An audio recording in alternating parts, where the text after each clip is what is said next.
Ok, bonsoir à tous. Je vais rapidement faire cette vidéo pour vous par rapport à la question des percentiles dont on avait parlé. Donc ici, on va faire une vidéo très simple, hein. Donc ici, vous avez les valeurs sol que j'ai plotées ici. Et puis AIPP, la colonne, et ensuite vous avez les valeurs MPPB, CLPPB, 12, 20, 21, 13. Vous avez par endroit, vous avez des fautes, des valeurs un peu plus élevées. Et puis dans le fichier, vous avez aussi des fautes valeurs. En dessous, je vais tirer un peu plus loin. On peut voir des valeurs plus élevées en bas.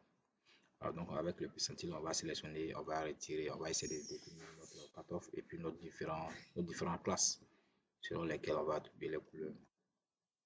Okay. Donc en général, autour de 65%, on a nos premières anomalies. Donc ça sera vraiment à vous de voir en fonction de votre zone. Il y en a qui vont jusqu'à 55, il y en a qui vont jusqu'à 60. Bon, 65% et c'est des valeurs qu'il faut peut-être souvent avoir et souvent décaler pour avoir une autre vue de votre projet. Alors, la première des choses, c'est qu'on va sélectionner tout ça et on va classer du plus grand au plus petit. On va classer du plus grand au plus petit pour qu'on puisse voir en fait les plus fortes teneurs. Parce qu'après, on aura besoin de s'assurer que nous avons nos fortes teneurs là où elles devaient être. Donc, c'est une formule Excel. Il y a une formule Excel qui permet aussi de calculer. Donc, ça sera égal euh, percentile. Donc ici, ça va inclure la valeur qu'on veut, et puis ça va exclure la valeur à laquelle on veut faire le percentile. Donc ici, on va inclure la valeur. Donc percentile. Donc ici, alors il va demander la série de données et puis le niveau de percentile. On colle le percentile. Donc nous, on peut sélectionner toute cette colonne et ensuite, virgule, et puis mettre 65% pour la première classe, mais au lieu de 65%, on va mettre 0,65. Donc 0,65 pour 65%. On ferme. OK. On nous fait 12. On va décaler ça juste un peu ici. Juste un peu ici. Donc à partir de 12 ppb, ce qui veut dire qu'à partir de 12 ppb, on a nos premières anomalies. Dans cette série de données, on en a au total 85 520, 520 données de sol. 12 ppb est notre anomalie à partir de laquelle on pense qu'on peut avoir des premières. On pense qu'on rentre dans une petite zone anomalie. Ok, ensuite on va calculer avec. Après 75 ppb, on va passer à 65 ppb, on va passer à 80 ppb. Donc 80 ppb, on peut juste tirer cette colonne et modifier dans la formule. Donc on garde toujours la même classe de données.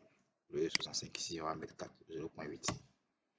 Donc 0,8 va nous permettre d'avoir les percentiles à 80%. Donc on peut mettre ici la valeur 65%,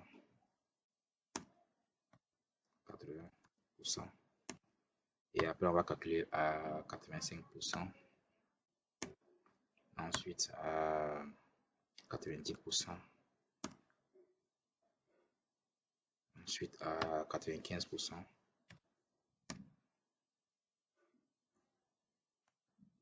Puis ensuite 97%. Bon, ici certains passent à 98%, certains restent à 97%. Je vais même passer à 98%. Et après, on peut avoir le 100%, juste pour question de check. Juste un peu en bas ici. On va plus s'occuper de cette valeur ici. Donc, on va tirer ça. Donc, comme vous avez compris le principe, il va aller plus rapidement. On tire les valeurs et on modifie les valeurs du percentile. Au lieu de 0,8, on va passer à 0,85.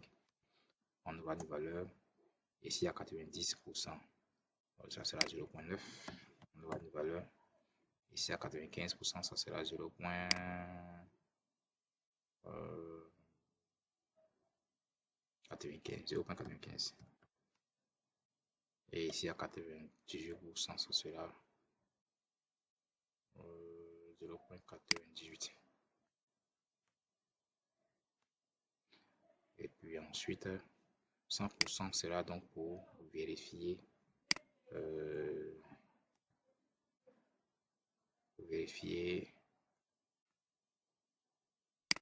on peut tirer risque ici. Quand on va mettre 100%, ça sera 1. aura notre plus forte teneur ici. On aura notre plus forte teneur ici, à 100% des percentiles. Donc, juste pour des questions de vérification. Voilà. Donc, à partir de là, nous avons nos différentes classes. Donc, ici, c'est de 78 à 68. Donc, on aura ici 78. Je peux copier simplement comme ça. Et puis, coller ça à partir de là. Et ici, donc je pense que c'est du sol, mais on passe de 0, de 1 à 12 ppb ou encore de 5 à 12, puisqu'on sait qu'à partir de 5 ppb, on est en dessous de 5 ppb, on est en dessous de... Voilà, donc on va rester juste à partir de, voilà, de 5 ppb, de 12 ppb, on va avoir from, tout. Et ensuite, vous pouvez attribuer vos couleurs. Alors, ici, c'est la dernière classe, mais 268 ppb. À la plus forte teneur qui est ici, les 100%, si on veut les garder toujours. Ça nous ferait ici.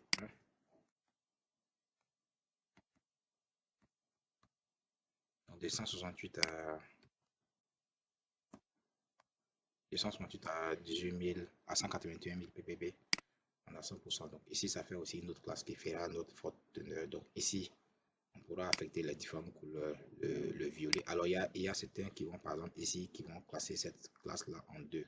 Donc ils vont peut-être partir de 100 à 300 et avoir deux couleurs de violet. Ça veut dire quoi? Une couleur un peu plus light et une couleur un peu plus foncée. Donc de 168 peut-être à 300 ou à 500 ppb. Et tout ce qui sort de 500 ppb va en dehors de 500 ppb par exemple pour eux peut être vraiment des outliers dans le sol. Donc ici, si là on a le rouge, on va passer peut-être le violet, on va passer au rouge. Et ensuite d'ici on va passer au jaune. Ensuite on va passer au vert. Ensuite ici on sera dans le bleu. Et ici on sera dans le, je sais pas, c'est du gris. Du gris, oui. En fonction de vos codes de votre entreprise, vous aurez la possibilité de, voilà. Donc ici, il y a certains qui n'affichent pas ces points. Il y en a qui mettent juste une couleur et affichent légèrement ces petits points-là. Parce que après, ça permet aussi de savoir où est-ce qu'on a échantillonné et on n'a pas eu de résultat. Donc on aura ensuite un code de couleur qui va ressembler à ça. Donc à partir de 78 ppb jusqu'à 168 ppb, on a du rouge, de 43 à 70, on a du vert. Alors comme la question était liée à une question de normalisation des sols, donc si vous avez différentes unités, comme ici,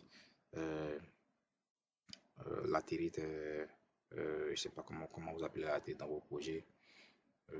Donc pour certains, c'est par exemple simplement lat. Ici c'est SAP.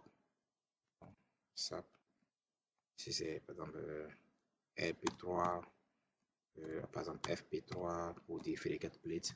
Donc vous allez donc faire un filtre ici aussi sur les différentes unités. Et dans chaque unité, vous allez faire le même calcul et ressortir les différents percentiles. Et ensuite, vous utiliserez à partir des pourcentages les couleurs qui sont là. Parce que la réponse du sol au niveau de la latérite peut être différente de la réponse du sol au niveau de la saprolite, qui peut être différente de la réponse du sol au niveau, par exemple, des zones érogènes ou des zones érogènes, par exemple. La saprolite, on faisera généralement des zones érogènes, par exemple. Donc, voilà un peu de quoi il s'agissait. Donc, merci et laissez-moi savoir s'il y a des incompréhensions.